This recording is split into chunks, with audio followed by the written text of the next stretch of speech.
সনাতন জাগরণ মঞ্চের চিন্ময় কৃষ্ণ দাসের গ্রেপ্তারকে ভুলভাবে ব্যাখ্যা করা হচ্ছে বলে জাতিসংঘে জানিয়েছে বাংলাদেশ।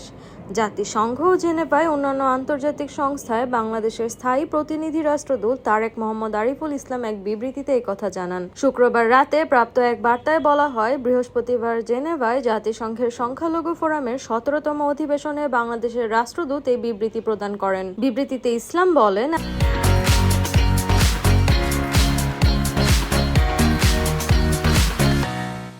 আমরা অত্যন্ত হতাশার সঙ্গে লক্ষ্য করছি যে শ্রী চিন্ময় দাসের গ্রেপ্তারকে কিছু বক্তা ভুলভাবে ব্যাখ্যা করেছেন।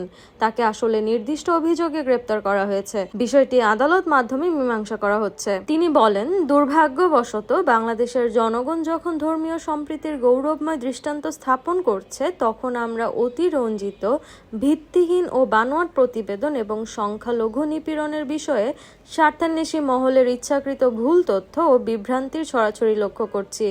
দুঃখজনকভাবে আমরা এই ফোরামেও এটি দেখেছি। বাংলাদেশের স্থায়ী প্রতিনিধি বলেন, বৈশ্বিক মিডিয়া এই ধরনের অনেক প্রোপাগান্ডা নাকচ করে দিয়েছে। তিনি আরো বলেন, আমাদের সরকার সজাগ রয়েছে এবং যে কোনো মূল্যে ধর্মীয় সম্প্রীতি বজায় রাখতে এবং সংখ্যালঘুদের অধিকার ক্ষুণ্ণ করার যে কোনো প্রচেষ্টাকে ব্যর্থ করে দিতে তাৎক্ষণিকভাবে কাজ করে যাবে।